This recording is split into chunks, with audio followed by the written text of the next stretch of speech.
Now that we have a verdict in the Kouri Richins case, I can give you the full rundown. How she ran her business into the ground, murdered her husband, and defrauded her best friends. All in one part, of course. Kouri is my age. She's mid-30s. She met her husband, Eric, okay, so Kouri and Eric. In 2008, she was working at Home Depot, and he had a construction business. So they started dating, she got pregnant, and then they got married there shortly after. This is important. She signed a prenup the day of their wedding. Now, this prenup was important because Eric wanted to make sure if anything happened down the line that he retained his assets, things like his business, his home. He had those things before he'd ever met Kouri, and he wanted to retain those. She signed it. No issues. Fast forward several years, they've had 2 more sons. His business is doing even better. She wants to start her own business. She wants to make her own money. So she starts a real estate business where she buys homes, she flips them, and she sells them. This business is like a steamroller, okay? Year 1, 1 house. Year 2, 5 houses. Year 3, 15 houses. The next year, she buys a multi-million-dollar mansion that's going to require $3 million to rehab. Steamroller. Now, this would all be great if she knew what she was doing. She didn't. Essentially, all Kouri was doing was just gaining debt. She would take out loans. The day to repay those loans would come. She hadn't sold the property, so she didn't have the money to repay them. So she would take out other loans to pay those loans. And those other loans she would take out were high interest loans. So suddenly she had a ton more money to repay than she initially took out. So she soon resorted to, let's say, illegal methods to pay off those loans. One of those illegal methods, she took out a HELOC against a property that her husband owned. Okay, it was his. Before they'd gotten married, it was his home. She took out a HELOC using a forged power of attorney, and she didn't tell him. He didn't know about it until he did. Once Eric finds out about this, he consults with a divorce attorney. Kouri didn't know this. He also does something really important. He changes his will. So he gathers all of his assets and he puts them in a trust. That trust would then go to his sons. He has 3 sons, and he names his sister, Katie, as the executor of his estate. He didn't tell Kouri about this. Didn't tell her. Did not tell her that she was not named in his will. So to Kouri's knowledge, she knows that she signed a prenup. So if she divorces Eric, she gets nothing.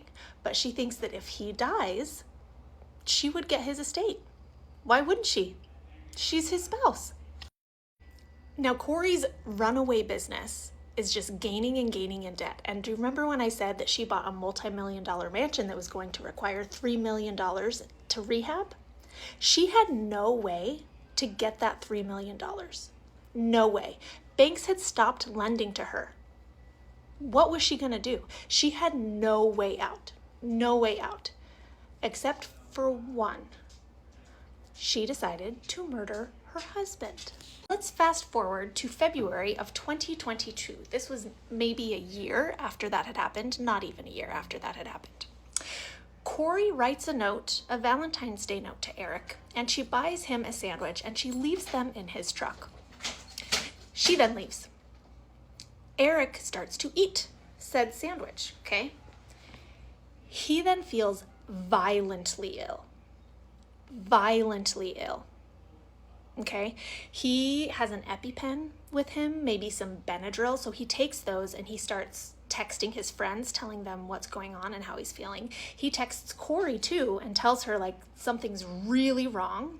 I think I need to go to the ER. She tells him it's probably nothing. You know, lay down, take a nap. He says, can you like come back? Something's wrong. She's like, yeah, totally. I'm totally on my way back. She doesn't come back. No one hears from him for several hours. Thankfully, he does wake up a few hours later. He had just laid down in his truck, was passed out for a few hours. He's okay. However, he calls a couple of his friends and he tells them, I think my wife tried to kill me. Less than a month later, Kouri will call 911 in the middle of the night and tell the operator that she had been in her son's room. She came back to bed and Eric was cold to the touch and not breathing. And she has no idea what happened. No idea. The operator will walk her through how to do CPR. Kouri won't do CPR for who knows what reason. Kouri will make sure on that call to establish what had happened the night before, how she had made them drinks, they had been happy, they had been celebrating, and then they'd gone to bed. She had no idea what was wrong. Maybe it had been an aneurysm. Maybe. We get the autopsy back a little while later. Eric died from a massive fentanyl overdose. We're talking 5 times the lethal amount of fentanyl. 5 times. So not an accidental overdose. 5 times. The police are suspicious immediately, but frankly, they're a little bit slow on the uptake, and the investigation stalls. But here's where Kouri went severely wrong. Right after Eric's death, Kouri tries to start collecting on his estate, on all of the money that she thinks she's entitled to. And his sister, remember Katie, the executor of the estate, she tells her, you know what? You're actually not entitled to it. He put all of his money in a trust. It all goes to the boys, and I'm the executor. Kouri flips a brick. In fact, she assaults Eric's sister, throat punches him. She clearly didn't know that this was the case. Kouri then sues Eric's family and the trust, saying that she should get the entire trust, the entire estate. It should all go to her. And this was her downfall. This was her downfall because she gave them subpoena power. And because of this lawsuit, they, meaning Eric's family, hired a private investigator. And this private investigator was a frickin' bulldog. I would say a better investigator than the police were in this case. And he ended up feeding the police most of the evidence that ultimately got Kouri convicted of all of her crimes. So let's go over all of that evidence, shall we? Leading up to the Valentine's Day incident, Kouri had been texting with a woman named Carmen, asking for drugs, asking for fentanyl. And her cell phone data showed her moving and meeting up with Carmen.